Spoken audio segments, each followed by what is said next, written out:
So we got 1 minute. Oh. Right?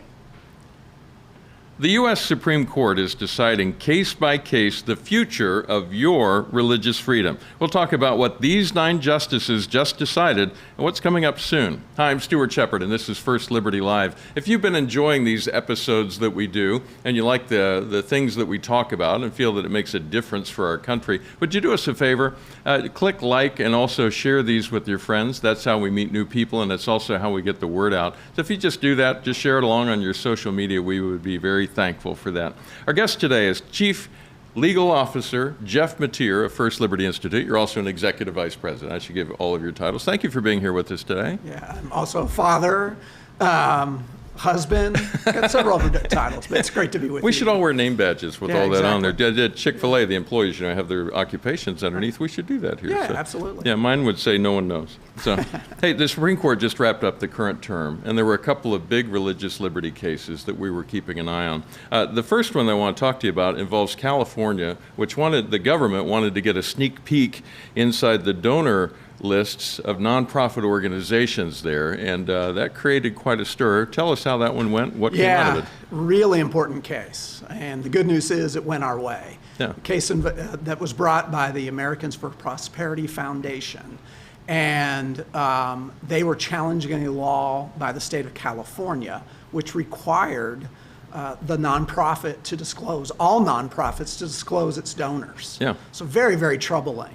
And the law was challenged, 2 losses, so lost at the district court, lost at the Ninth Circuit, but at the Supreme Court, we had victory. And so a very, very important case that we got to play a part in at First Liberty, because we filed a brief on behalf of just a superb client, the Citizen Power Initiatives for China, which is a pro-democracy China group, who were very concerned that if they had to disclose their donors, then, I mean, not only could they be subject to sort of cancel culture, actually, because of the Chinese government, their lives could be threatened. Yeah, and that would be a huge problem. Worth noting is some of the news reports I saw called this a win for conservatives, but when I looked at the list of briefs that went along with this, I saw it was brought by 2 conservative groups, but I also saw the ACLU, the NAACP Legal Defense Fund, the Human Rights Campaign, and other groups on the left.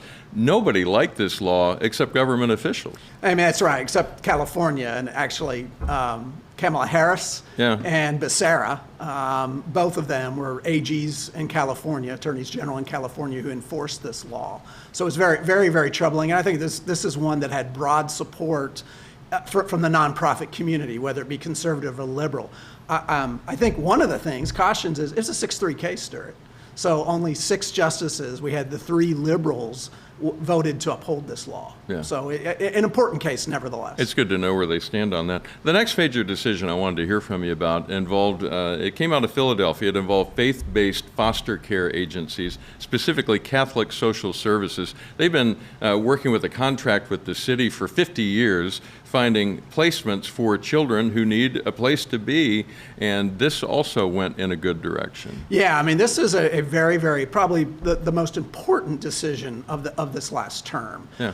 And it's important for a lot of reasons. The first is it's a fundamental religious liberty case. And so, I mean, you said that the Catholic Services had worked with the city for 50 years. In fact, in the city of Philadelphia, the Catholic Church for over 200 years had been providing care to orphans in foster care, adoption services. Yeah. But the city of Philadelphia, in its so-called wisdom, decided that it wanted to make the Catholic Church disavow its religious beliefs. It wanted the Catholic Church to conduct home studies of those whom the Catholic Church, because of their religious beliefs, did not believe that should be involved in this program. Yeah. And so the city of Philadelphia was seeking to enforce what it described as an anti-discrimination provision and an anti-discrimination law, which said that you couldn't discriminate against anyone based on their sexual orientation or gender identity.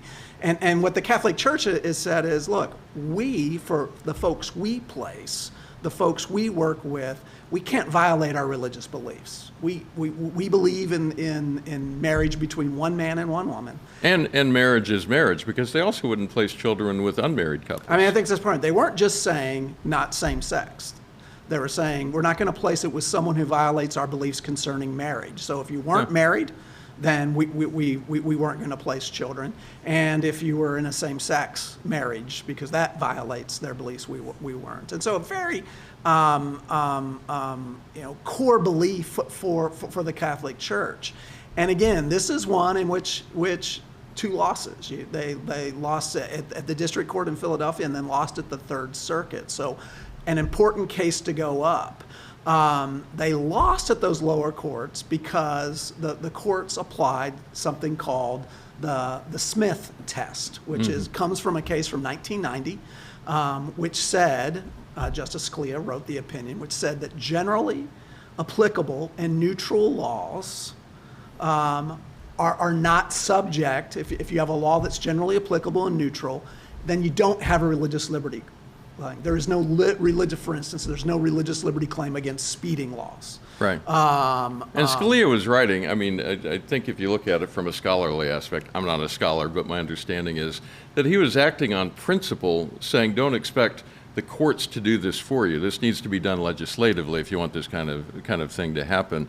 But the way that it's played out in the court system has been really negative toward people of faith. Yeah, and I really think that this was a law and order. The Smith case involved smoking peyote, and I think there was a reaction in certainly in the 80s. Remember the war on drugs and those that they're looking for a way to affirm what the state was doing.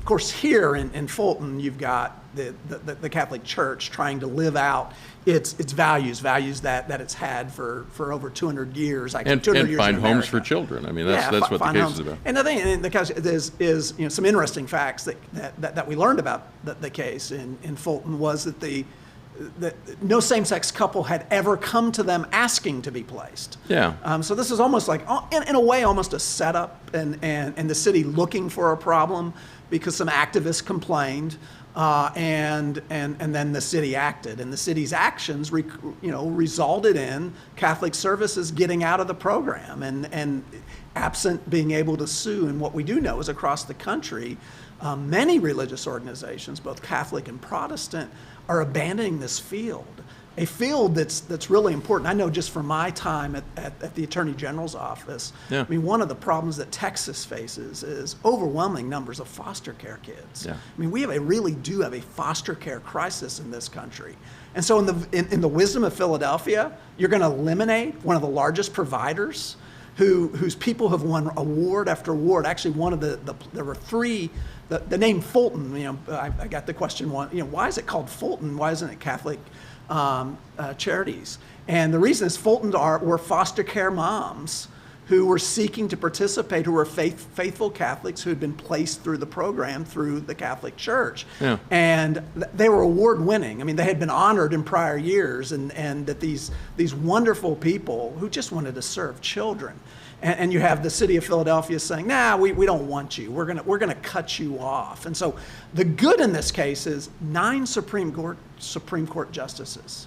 So all 9, let that sink in, Stuart. Yeah. All 9 said from the most conservative to the most liberal in the law. If Thomas is the most conservative and Sotomayor is the most liberal, and we could probably debate who's most conservative and most liberal, but all of them agreed that the city's conduct violated the religious liberty rights of the Catholic Church and these foster care. That them requiring, in order to participate, you had to violate your religious beliefs. The court said that was impermissible. Now, when we see a 9-0 ruling, we're happy about it. It's good to see the court come together. And they may have been sending a message about whether the court should have extra seats added, but that's a conversation for next week. But it also, I think, it tells us immediately, before you even read any of it, that it's going to be a narrow decision. They're going to have to find, all 9 of them, the parts that they agree on. So as far as the impact of this case outside of Philadelphia, how much will we see? Well, I think it's impactful for one reason. 9-0 in a case that involved religious liberty rights clashing with SOGI rights, sexual orientation, gender identity rights. Yeah.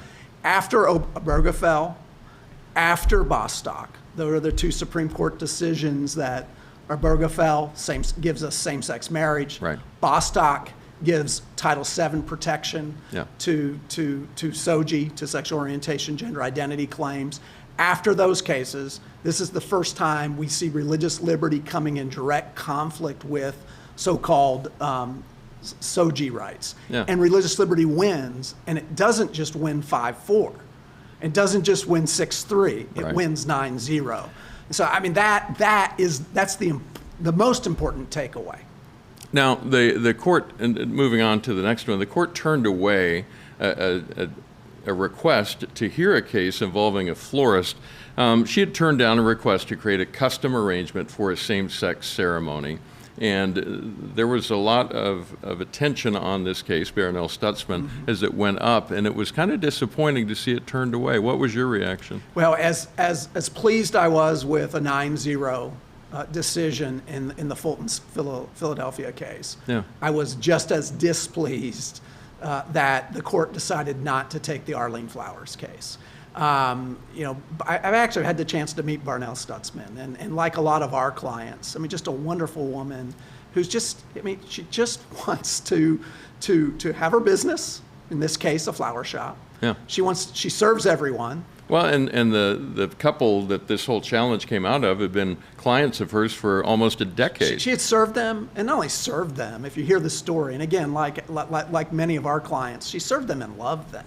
Yeah. And really was a light and example of Christ to them. But when they came to her and wanted her to participate in their same-sex marriage, she couldn't do that. She turned down the event, as I always like to phrase it. She didn't turn down the couple, she turned down the event. Said, I can't do your event. And she didn't want to use her artistic ability, which obviously, I don't have that artistic ability to make flowers and flower arrangements, but she does.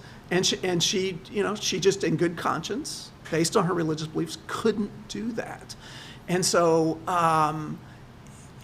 after the Masterpiece case, so what happened in her case, and this is important because it's going to impact a couple of our cases. And we should mention this: they're both clients of Alliance Defending Freedom, our friends over there. They are our friends and colleagues at ADF, and they had been representing Barronelle for a long time. Mm-hmm. She had lost. She's been going through the Washington court system, and she had lost, and she had previously appealed to the U.S. Supreme Court. And in that time, they sent it back to the lower courts. So there was some optimism that they would rule in her favor. The reason they did is, at the same time, the court in 2019 had a case involving a cake shop. It's Jack Phillips, right. In Masterpiece Cakes, and the U.S. Supreme Court in the Masterpiece found that the state's actions, this time Colorado, against Jack Phillips and Masterpiece Cakes showed hostility to religion. And so Jack won, at least at that point in time. Yeah. And because of that, several cases that were similar, including Barronelle Stutzman and our case, Sweet Cakes by Melissa, were all sent back down to the lower courts. So the first one to get back up after that was Barronelle Stutzman's Arlene Flowers case. And the fact that the court decided not to review the Washington State Supreme Court decision, which ruled in favor of the state, saying that Barronelle violated the rights of these two individuals. I mean, that is so troubling. And she's going to be subject to fines and attorney's fees. And I mean, it's really bad. Now, 3 justices indicated that they would have considered the case. Yeah. And those were the 3, I think we can say now, the 3 most conservative on the court, certainly on religious liberty issues. Yeah. Justice Thomas, Justice Alito, and Justice Gorsuch all would have taken the case. Now, what's missing from that, Stuart? And you know. The newest judge on the court. The newest judge and the second newest judge. Yeah. So Justice Gorsuch, Justice Kavanaugh, and Justice Barrett, we don't know why, because they didn't tell us, but they decided that this was not the right case to take it this time. This shines quite a bit of light then on the Sweet Cakes by Melissa case, which is our client, which is still in the system, coming back up through. What does it say about that one as we move forward with it? Well, it makes me a little uneasy, quite frankly. Our case is not exactly the same as Arlene by Flowers, or Flowers by Arlene, but it's similar. It has some of the similar things. I think our case is stronger because I think our case does, in the case of Sweet Cakes by Melissa, it's in Oregon. It's against the state of Oregon, who have forced Sweet Cakes out of business, and in case of the Kleins, out of the state, Right. In light of the actions that they've taken. Has some similarities in the sense that we've gone through the system and have lost in the state court proceedings. We went to the U.S. Supreme Court. The U.S. Supreme Court sent the case back. We went to the Oregon State District Court and lost. We're now at the Oregon Court of Appeals. We argued that case, and this is, I went back in preparing for today. That case was argued back in January of 2020. Yeah. So think about January 2020. That's before COVID. Right. That's before the shutdown. We've now been waiting. I think today's July 8th. I think tomorrow will be the 18th month anniversary of the oral argument. Yep. Now, I don't know what the Oregon Court of Appeals is doing and why they're delaying. Maybe they're delaying because they're going to write a really good decision that we'll be really, really happy with. We would hope. But we don't know that. Yeah. But our next step will be, we'll go to, depending on what they decide, we would go to the Oregon Supreme Court again, and then we would be seeking review by the Supreme Court. Something about these cases that I don't know that most people who hear about them along the way really get a full sense of is the dedication it takes by the clients to hang in there as these cases go on year after year after year. But the reason they do it is because it's not just about them. At some point, it's really about so many other people who will benefit from a favorable ruling. Yeah, I think that the Sweet Cakes by Melissa case, I believe it started in 2013. Been a long time. Yeah, that's 8 years. Yeah. That's 8 years, and that's a lot of pressure on a family, and a sweet family. Melissa and Aaron and the kids, just a wonderful, wonderful family, who had a dream that they wanted to open a bakery and serve people, which like Arlene Flowers, Yeah. they did, that they would serve anyone, but they didn't want to violate their religious beliefs by participating in designing a custom cake for a same-sex marriage ceremony. And the state of Oregon has gone after them and fought them every step of the way. And Fined them $135,000 and, like Yeah. you said, put them out of business. put them out of business and forced them out of state, and Yeah. which is a shame. It's a shame for the people of Oregon, but it's even a greater shame for the Kleins. Looking ahead, the court just announced it'll take one of our cases. This news just came out a few days ago. Comes out of Maine. What's it all about? Yeah, this is exciting for First Liberty and our partners on the case, the Institute for Justice, because we are co-counsel together in a case challenging Maine's law with regard to school choice, essentially. And Yeah. Maine has a law which actually, a very, very good law, and I wish we in Texas had it, having been a parent of sending my kids to private school. It would have been nice to have some tuition reimbursement. Yeah. And actually, Maine has that. Maine has a law which provides for the opportunity for students in Maine who choose to go to a private school that they would get, the school would receive tuition reimbursement for the students who attend. Only problem with that is they have that law, but a few years ago, the state government decided in Maine that anybody can apply except the religious students, those students who go to religious schools. Right. And therefore, with Institute for Justice, or shorthand for us, IJ, Yeah. we're challenging that law, represent some parents who have been and continue to wish to send their students to The a religious Carson school. family. The Carson family, the lead plaintiffs, and to challenge that law violates the First Amendment, that you're not treating equally those of faith and those without faith. And the particulars on this one I think are interesting. I don't know that most people realize Maine, a lot of it is extremely rural. You go to the northern part of Maine, there's not a whole lot going on up there. And in those sections of the state, they wanted to provide education, but there wasn't always a school, hence the program to offer to pay the tuition.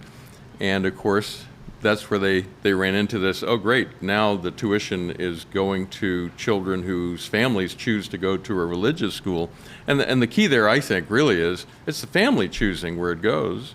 Yes. And they're buying an education with that money that the state can't provide. I don't see a problem there. There shouldn't be a problem. But again, this is another one where the Court of Appeals, and in this case the First Circuit, we're at the top, Maine, said that this violates the Constitution, and they applied a very outdated Lemon test, which is the test established, I think we talked about last time, a test established back in the 70s.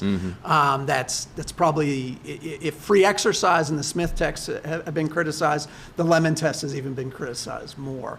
And the positive of this is the Supreme Court during the last 5 years has looked at at least two similar cases. One came out of Missouri, involved a church preschool program there in which the church wanted to participate in a program that gave money to give, actually of all things, rubber padding for the playground. To keep it safe. To keep it safe from kids, and the church program. Not from kids, but for kids. Well, I think it was for kids. No, but it didn't keep the playground safe. Yeah, yes, for kids. So when your kid fell off the jungle gym, they would land on something. If you're allowed to still have a jungle gym, which I don't know if you are or not, but if you had one, and the kid, he would fall into a big rubber map. And so the state, in the state's wisdom, had a program where schools, preschools could apply for it. Yeah. In this case, I think it was Trinity Lutheran Church applied for it. And it was recycling. It was recycled tires. Yeah, recycled tires. Yeah, it made sense. And Trinity Lutheran applied and was denied originally. Yeah. And so that case worked its way all the way up to the Supreme Court, and the court said, no, that's not proper. You have to. It's an equal program. This isn't. We're not giving money so you can buy communion, wine and wafers, or to conduct evangelistic outreaches. We're doing it so you can have a safe playground. And so in that situation, the court said that violated the Constitution. Yeah. And then in a case that's actually very similar to this one, just from last term, up in Montana, a Spinoza case, very similar to this law, said that if you have a program, then you have to open it up to everyone with regard to tuition reimbursement. So we are really optimistic and excited that the court took this case. Anticipate it'll be argued probably in the fall. That's what I was going to ask. Yeah, it's usually they took the case the last day. They'll line up when they want to hear cases. My best guess, and it's a guess because the Supreme Court is the Supreme Court. They do what they want. They can do whatever they want to do. My guess would be October, November setting. If not that, then early next year. But it'll be a great opportunity to have another strong religious liberty case. Very good. Jeff Mateer, thank you so much for sharing with us. A lot of good stuff in there. Great to be with you, Stuart. Very insightful. Hey, if you want to keep up with First Liberty Live and our cases as they move forward, we've got a new way for you to do it that's very helpful. It's very easy to use. You can download our app. It's available for iPhone or Droid or whatever kind of phone you have. We got you covered. It's the easiest way to directly connect with us. And there's no nameless, faceless social media person sitting in a cubicle deciding whether you get to see our content or not. It's our way of connecting directly with you, which we think is a big plus. And also, if you like the work we're doing and you'd like to be part of the winning precedents that we set through the victories that we have and the outcomes of our cases, please click the big red Give button on FirstLibertyLive.com. You can be part of this effort, and we want to say thank you in advance for that. Next week, we're going to get an update on the threat to change the number of justices on the Supreme Court by adding extra seats. And you may know President Biden has a commission right now that's looking at that. We're going to talk about why it's a dangerous effort to change outcomes of cases just like the ones we just talked about. We call it the Supreme Court coup. You can go to supremecoup.com to read more about it. But again, we'll hear from Attorney Jeremy Dice next week about that right here on First Liberty Live.